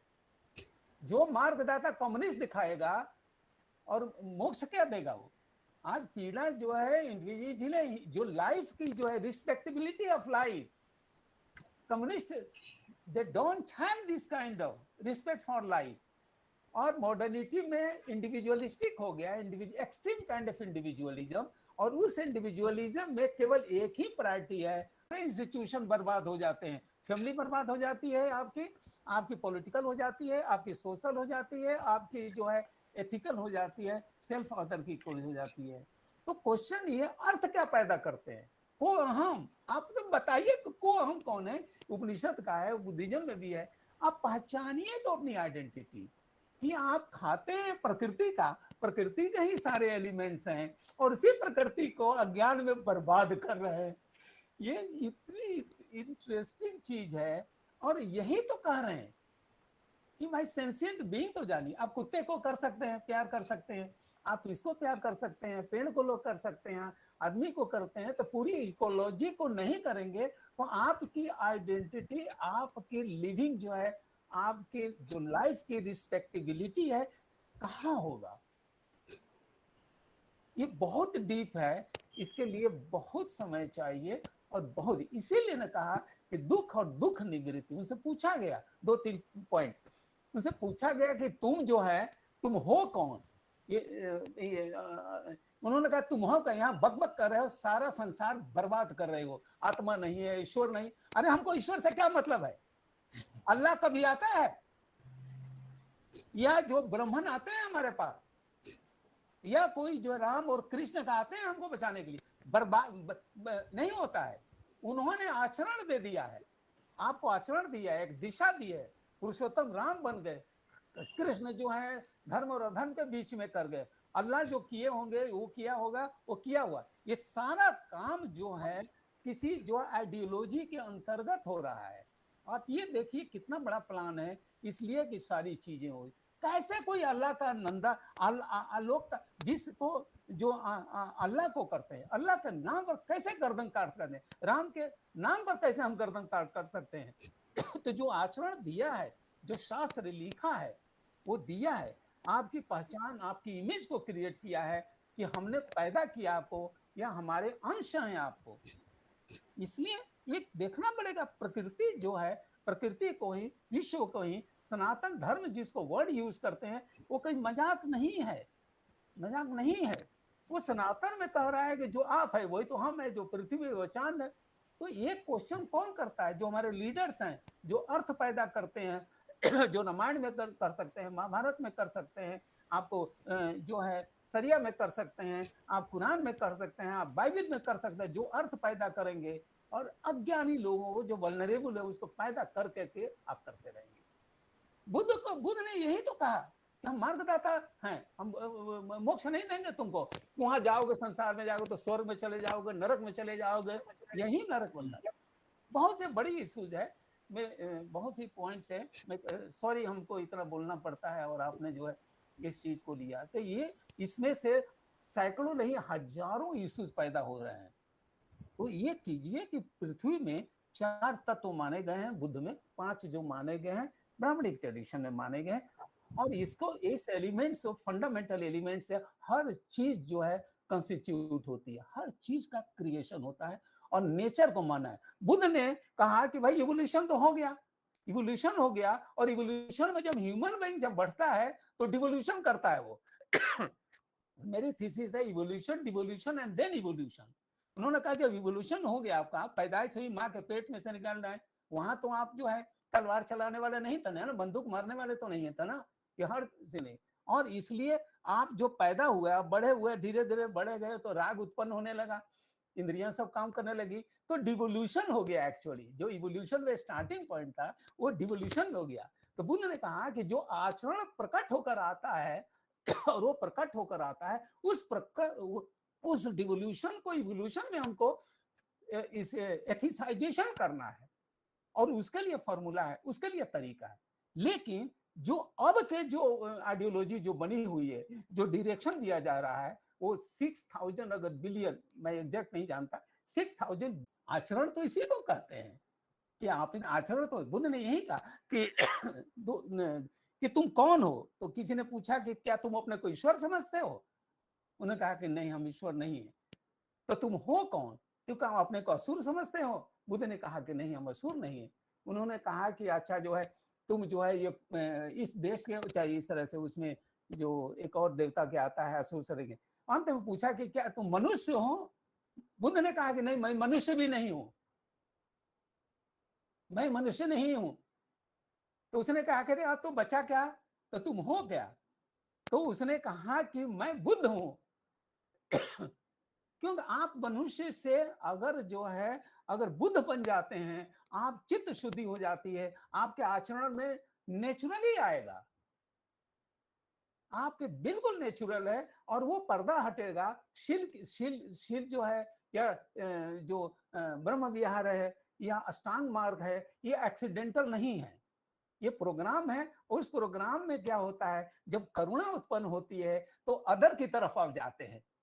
अगर आप नहीं भी बुद्ध हैं, आप नहीं भी जो है, या कोई भी हो, एक आदमी एक्सीडेंटल होता है तो 100 आदमी उसको बचाने के लिए आता है। तो करुणा वहां है, सिचुएशन ये है कि अगर आपको सिचुएशन वैसा करना है तो आपके अंदर वो पैदा होगा। आज इतनी लड़ाई हो रही है और इतनी लड़ाई में भी करुणा वाले जो हैं, करुणा वालों की ज्यादा संख्या हो रही है। सिंपैथेटिक जो यूक्रेन और आपको रशिया के बीच में जो लड़ाई रही है, जो चाइना कर रहा है, चाइना को कितने लोग पसंद करते हैं, कितने लोगों को क्या किया। तो ये चीज ये है कि बुद्ध की जो बात है, उन्होंने कहा कि तुम 2 शब्दों में बताओ तुम कौन क्या चाहते हो। तो उन्होंने कहा सिंगल सीधा विद्या आचरण, विद्या और आचरण। अब विद्या होगा तो सारे पर्दे हट जाएंगे, सारे पर्दे हट जाएंगे तो पॉजिटिविटी आ जाएगी, पॉजिटिविटी आ जाएगी तो आप सेल्फ से अदर की तरफ जाएंगे। इतना बढ़िया प्रोग्राम है। आज तक हमारी जानकारी में ऐसा ऋषि इस धरती पर पैदा नहीं हुआ जो पूरी एथिक्स को लेकर चलता है। और बड़ा फ्रैंकली कोई जादू नहीं करता है, न किसी और का करता, ना आपको जो है इस तरह से ये बहुत है। इसलिए हमारे आप अपनी सिस्टम किए, इसके डिफेंड करने की बात है, इसको डेवलप करने की बात है। लेकिन कोई अगर सीधे तलवार लेकर आ रहा है, बम लेकर आ रहा है, तो मैं क्या कर सकता हूँ। बुद्धिज्म का हम बुद्धिज्म तो एक ऋषि थे, एक्सट्रीम काइंड के थे, आपको तो फेस करना है ना। इसलिए कृष्ण का जो है कि अधर्म, उसमें एथिक्स ऑफ वार, मैं आपको बता रहा हूं, ethics of war is very much justified. इसलिए ये अगली बार अगर आपको करना है तो एथिक्स ऑफ वार भी किसी से बुलवाइए कि वार कितना इंपॉर्टेंट है, एथिक्स इंपॉर्टेंट है। ये आइडियोलॉजी का चक्कर है। इसलिए घर में भी हो रहा है पांडव इसके बीच में, कौरवों के बीच में, तो फैमिली है, उस फैमिली से धर्म और अधर्म की जो लड़ाई हो रही है वो पूरी लोक संग्रह की बात हो रही है। ये लोग कम्युनिस्ट कौन सा लोक संग्रह कर रहा है? वेस्टर्न जो वर्ल्ड जो है कितना सफर कर रहा है, आज हमारे पास कितना सफर है। इसलिए लोक संग्रह, लोक कल्याण हर जगह है, लेकिन मजाक उड़ाने से नहीं होता, नहीं हो सकता है। तो इसलिए वो हम कहें, चाहे बुद्धत्व कहें, आप बुद्ध हैं, इसलिए आप उसका एक अर्थ है, एक अर्थ है, मजाक का नहीं है। बहुत से लोग मजाक उठाते हैं। तो नमस्ते, बहुत सी चीजें, बड़ा बढ़िया topic. Thank you. Thank you, sir. Thank you, Professor Prasad, for your very nice response. And Vidya and Acharan, as Buddha says, would help one to move to the other and to the cosmos and to be one with all. So, great message from Dr. Prasad. And well, we have with us, well, Dr. Prasad also spoke of ethics of war. Well, Philosophy Family has organized 2 seminars, webinars on war ethics from Indian perspective and also from Western perspective. And we have with us Professor Pramod Das, and he has also delivered a talk on war ethics from the standpoint of Bhagavad Gita. May I welcome Pramod Das, sir, for his observations. Dr. Das. Professor Das, please. Are you ready, sir? Are you there, sir? Namaskar, sir. Yes, Am I sir, audible, welcome, sir? It's I audible, really, audible, audible, sir. I really enjoyed the talk and the observations of all the participants.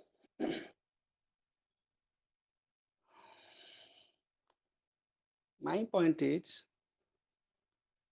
we are discussing about man versus nature, materialism versus spiritualism. If we are not discussing that, then we are not discussing anything. The point is, who is this man? Who is he? Man is a late arrival in this planet, in this earth. Before human existence, the earth was ready for human life. And if we ask who is this man, then we can answer very proudly that man is a scientist, man has created science, technology, philosophy, religion, literature, industrialization, all types of isms, Isms means philosophy. If this is man, that's good. But this man is also a threat to nature. No other creature except man is a threat to nature, is an enemy of nature. Why man is a threat? Why man is an enemy? Because man is intelligent. Man has intelligence and man has misused it down the edges. Therefore, the early Vedas, Upanishads, they teach us Isavasyam idam sarvam, that nature is divine. God is all pervasive. So this is not nature, this is Isa. And aham brahmasmi, I am also that nature. That nature is Isa. I am that nature, so I am that Isa. So there is no other. If there is no other, then Buddha says karuna. It is karuna. That means no other. Nature is not other to human beings because nature is divine. This is the Upanishadic wisdom. This is our culture. But the other side of human intelligence is human interference on cosmic order. Unnecessary, unjustified interference, human interference by means of intelligence, by means of philosophy, by means of religion, by means of interpretation.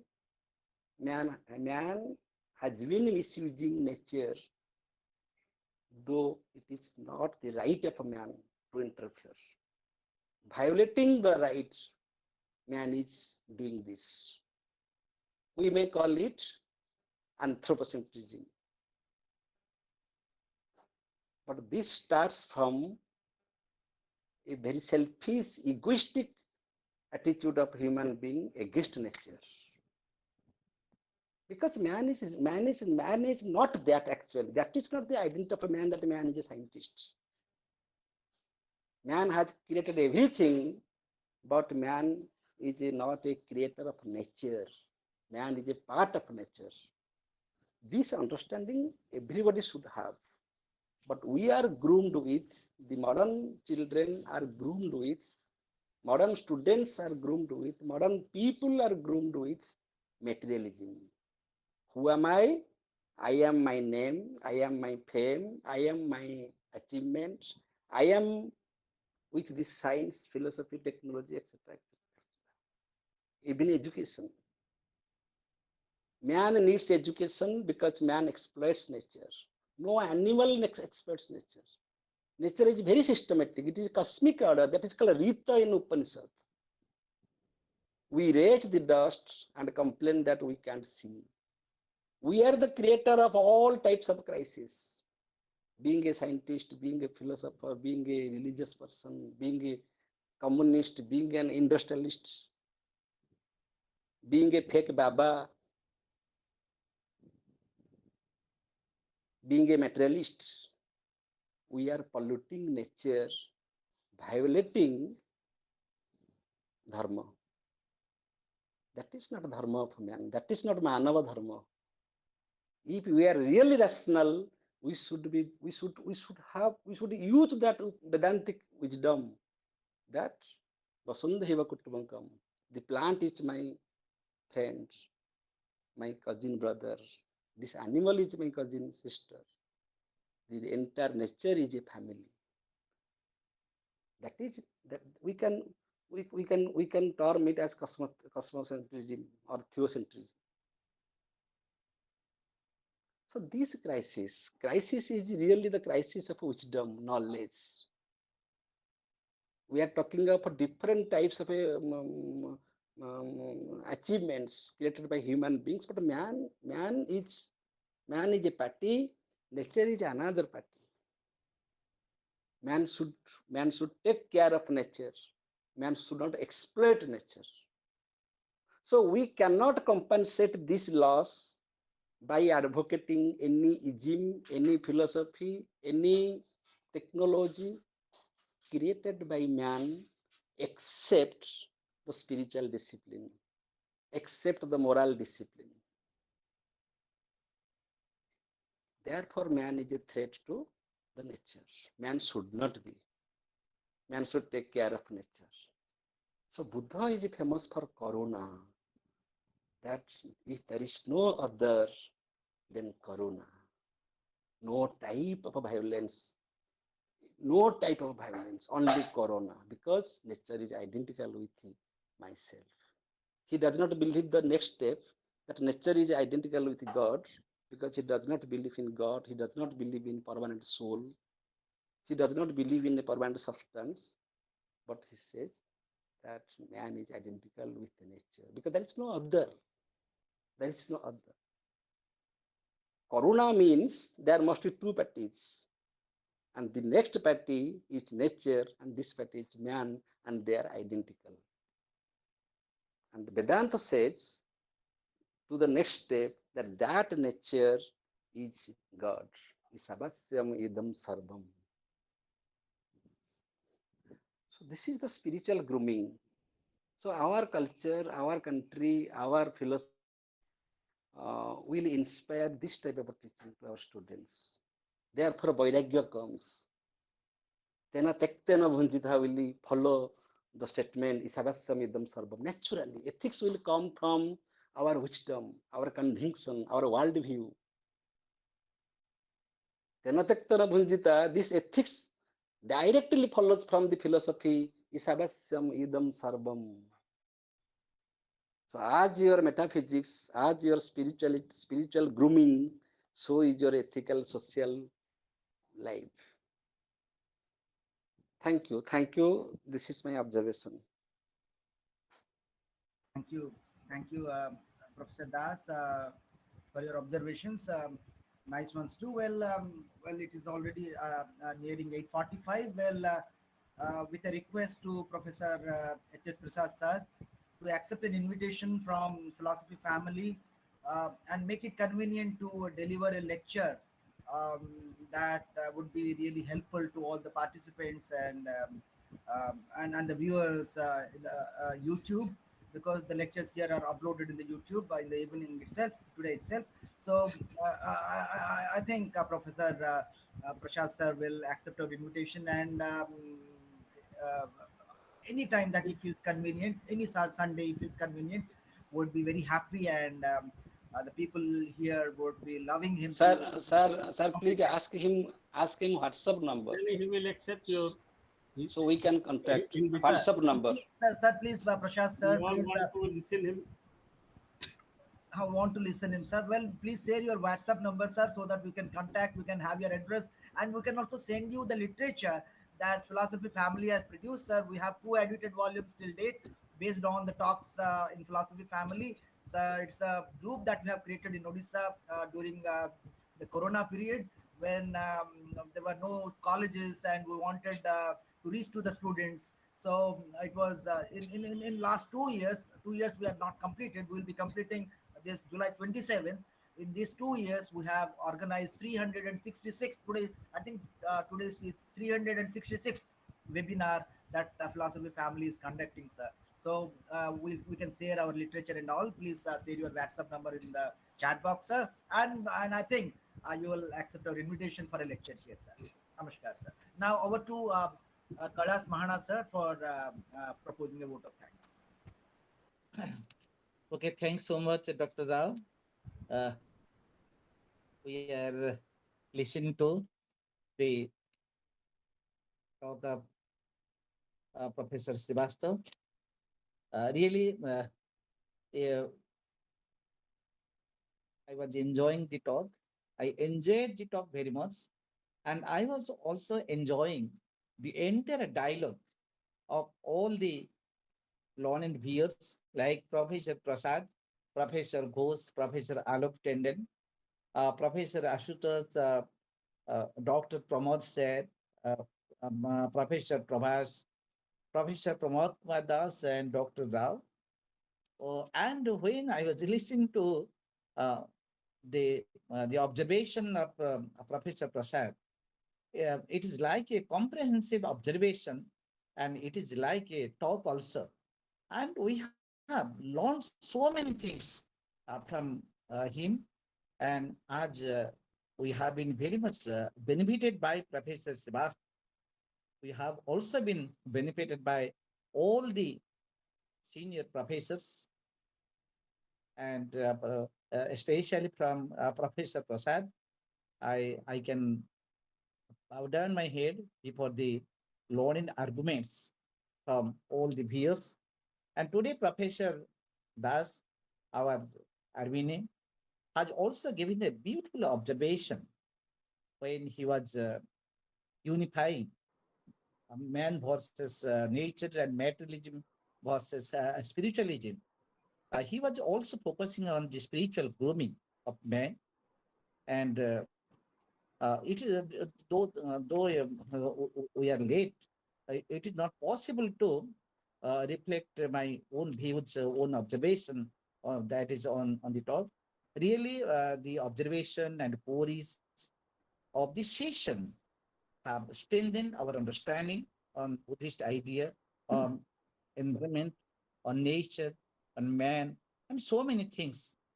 And today is a very great day for all of us with the presence of Professor Srivastava and all the learned participants, the question raisers have strengthened our knowledge, strengthened our thought and understanding on the topic. And today, Avinash Ji has taught very good things to have a samyak drishti on any action, what to be done and what not to be done, to solve all kinds of problems of human beings. It is a very good statement. It is noble statement. And I salute Professor Avinash for his noble talk, for his comprehensive talk, and for his intelligible talk on the scheduled topic. And we, on behalf of Philosophy Family, request him to have his own thought, to have his own reflection on different ideas on Buddhist philosophy in next time. Uh, we offer our gratitude to you, sir. And with this, I offer, on behalf of Philosophy Family, I offer our gratitude to all the senior professors, to all the students, and to all the viewers, those are present till now. Wishing you a happy night, because it is too much for us. We are here for more than 2 hours. Okay, now I offer, I would like to request Professor Pramod Kandas to have his concluding remark, No, concluding no, no, no, advice. no, no, no remark. It is sufficient today. It is sufficient today. We are really grateful to